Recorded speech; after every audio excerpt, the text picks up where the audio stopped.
존경하는 김일령 의장님과 선배 동료 의원 여러분, 그리고 이승로 구청장님을 비롯한 관계 공무원 여러분 안녕하십니까? 행정기획위원회 소속 종암동 도남 1동 지역구 의원 김호식입니다.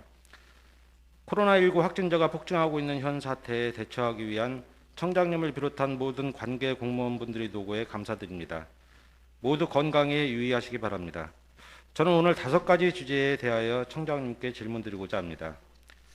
첫 번째 주제는 한예종 이전 저지 대책 관련입니다. 지도로 보는 성북구의 좌측에는 성북동 정릉이 있어 수려한 자연환경과 다양한 문화유적 등 역사와 문화가 살아 있습니다. 또한 38개의 대사관저로 대표되는 글로벌 문화의 도시이기도 합니다.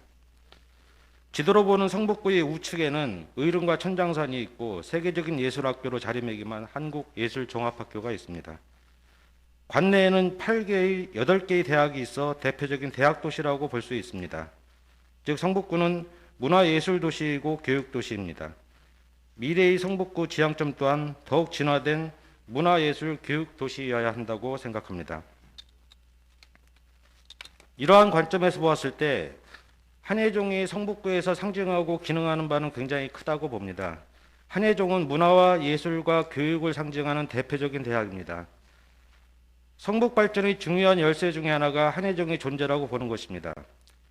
비록 한예종 주변의 현재 모습은 소박하지만 미래 가치는 우리의 의지에 따라서 크게 달라질 것이라고 믿습니다.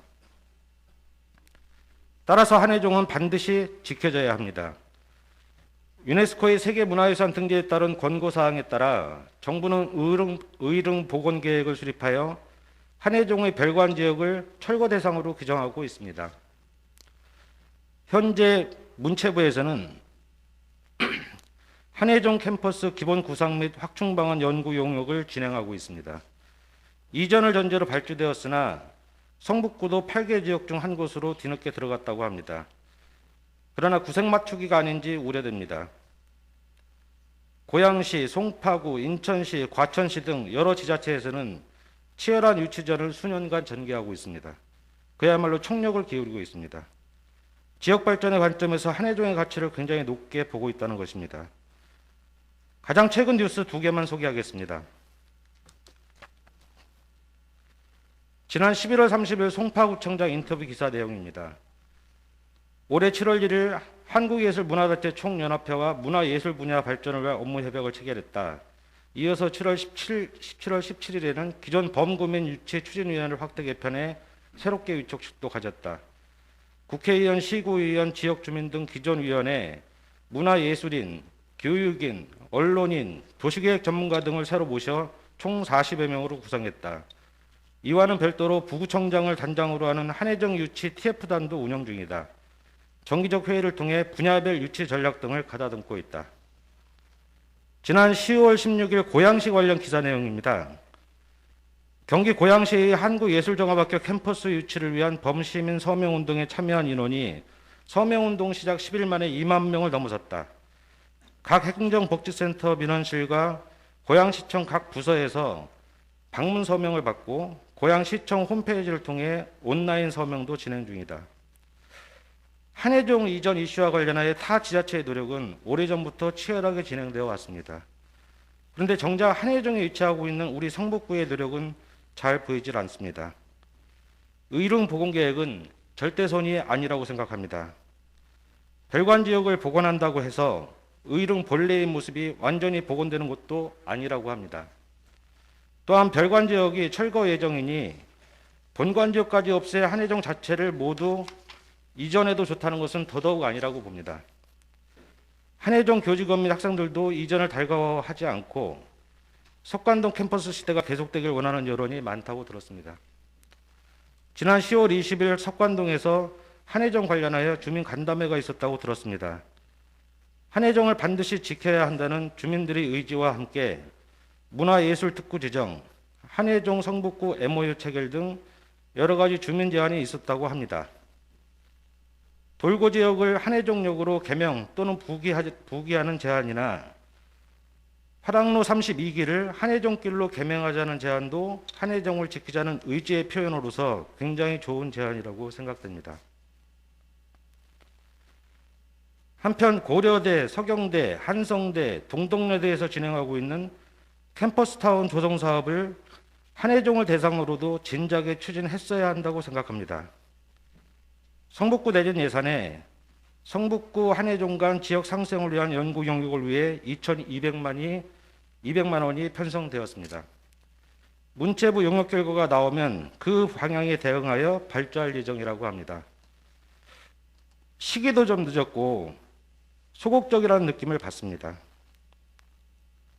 전반적으로 한해종을 지키려는 성북구청의 노력이 크게 눈에 띄질 않습니다.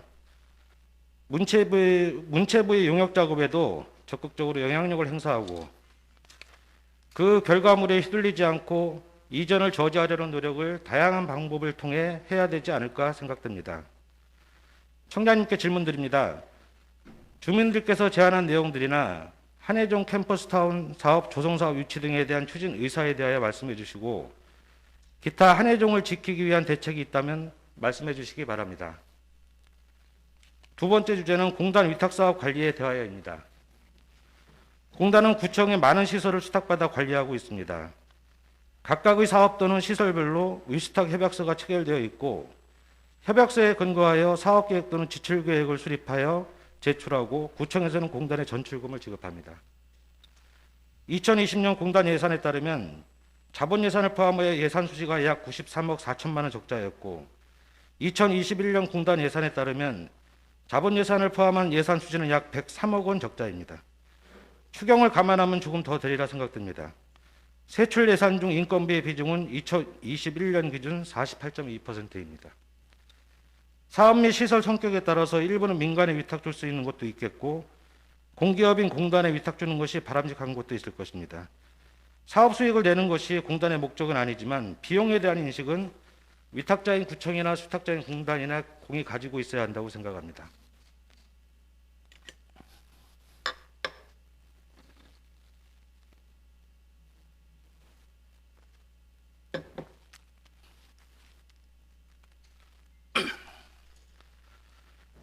각 사업부서에서는 공단이 제출한 개별 사업계획에 따라 전출금을 지급하게 되는데 문제는 비용 개념이 분명한 사업 및 성과 중심의 사업계획에 근거하지 않고 있다는 것이 현실인 것 같습니다. 공단의 모든 사업계획의 세출 예산에는 주요 인건비인 급여는 제외된 채 수당 및 경비만 책정되는 것으로 판단됩니다. 따라서 개별 사업계획상의 사업 추진은 가장 큰 비용이 누락된 상태로 작성됩니다. 한편 각 사업에 소요되는 급여 비용은 기획예산과에서 공단 전체의 인원과 직급에 따라 전출금을 지급하게 됩니다. 기획예산과에서는 구청 각 부서에서의 위수탁 사업의 성과와는 별개로 공단의 인원 규모에 따라 전출금을 지급하는 구조이다 보니 개별 위수탁 사업 성과 전체를 조감하기는 어려울 것입니다. 제가 생각하기로는 예를 들어 보건청사, 구청사, 거주자 주차, 공영주차센터 등 각 시설 및 사업별로 인건비까지 포함하여 전체 비용의 규모가 어느 정도인지 직관적으로 알 수 있어야 효율적인 위수탁 관리가 가능한 것이 아닌가 하는 것입니다. 청장님께 질문드립니다. 현재와 같은 공단 위수탁 관리 방법에 대한 견해와 개선 방안에 대하여 말씀해 주시기 바랍니다. 세 번째 주제는 방역 사각지대 대책입니다. 하월곡동 88번지 일대는 성북구의 아픈 지역입니다. 집창촌 일대를 정비하는 문제는 변론으로 하고 코로나19 사태에서 당장 방역의 문제가 시급합니다. 성매매업소는 현행법상 존재 자체가 불법입니다. 따라서 업종 구분을 기준으로 내리는 집합금지 명령도 출입명부 작성을 강제할 수도 없다고 합니다. 방치된 방역 사각지대로 남을 수밖에 없습니다. 지난 9월 7일 아시아경제 기사에서 집창촌이 방역 사각지대로 존재한다는 내용으로 성북구 집창촌을 예시했습니다. 집창촌 상황을 고려하면 확진자가 나와도 역학조사가 어려워 깜깜이 전파가 커질 수밖에 없다는 것입니다.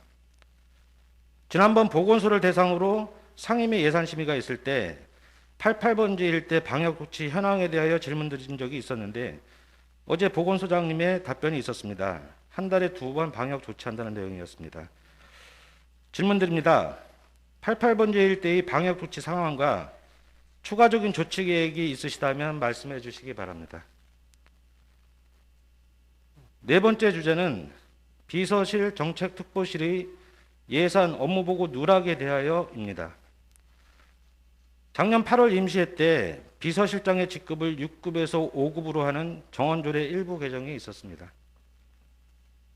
비서실을 관할하는 행정지원과장의 직급과 동일하여 1개과에 사무관 2명이 존재하는 문제가 있음에도 개정안이 통과되었던 것은 비서실장의 위상을 높여 효율적인 업무 수행을 도모할 필요가 있다는 취지에 우리 모든 의원분들이 동의해 주셨기 때문입니다. 비서실은 법 제도상 독립적인 행정기구는 아니고 행정지원과 소속 팀의 성격을 가지고 있으나 사실상 행정지원과장의 지휘 감독을 받지 않고 독자적인 위상과 기능을 가지고 있습니다. 정책특보실의 문제도 유사합니다.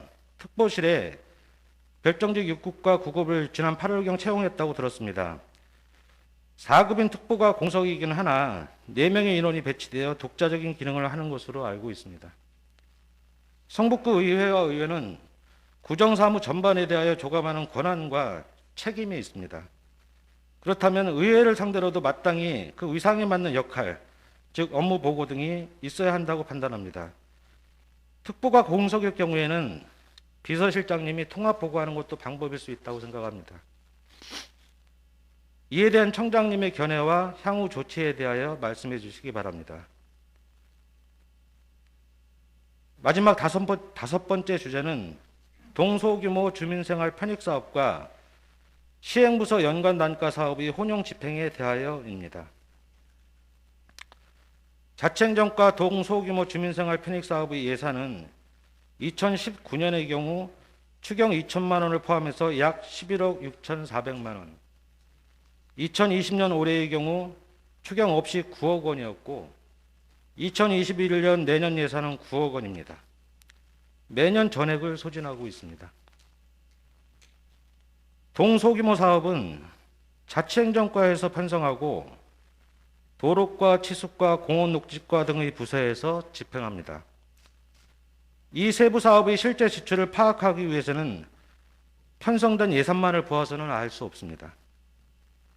도로과 치수과 녹지과 등의 시행부서에서 자치행정과 동소규모 예산을 지출하는 것 외에 각 시행부서의 연간단가 사업 예산에서 지출되는 부분이 있기 때문입니다. 따라서 추경을 통한 증액이 있느냐 여부는 별로 중요치 않습니다. 시행부서 단가사업 예산으로 지출할 수 있기 때문입니다. 단가사업 내역을 별도로 확인하지 않는다면 예산서와 결산서만으로는 정확한 지출액을 파악하기 어렵습니다. 이러한 동소규모 사업과 시행부서 단가사업 간의 예산 혼용 문제를 어떻게 볼 것인가 하는 문제가 있습니다. 지방자치법 제47조 2에 따르면 지방자치단체의 장은 세출 예산에서 정한 각 정책 사업 간에 서로 이용할 수 없고 예외적으로 지방의회의 의결을 거쳤을 때에는 이용할 수 있다고 되어 있습니다.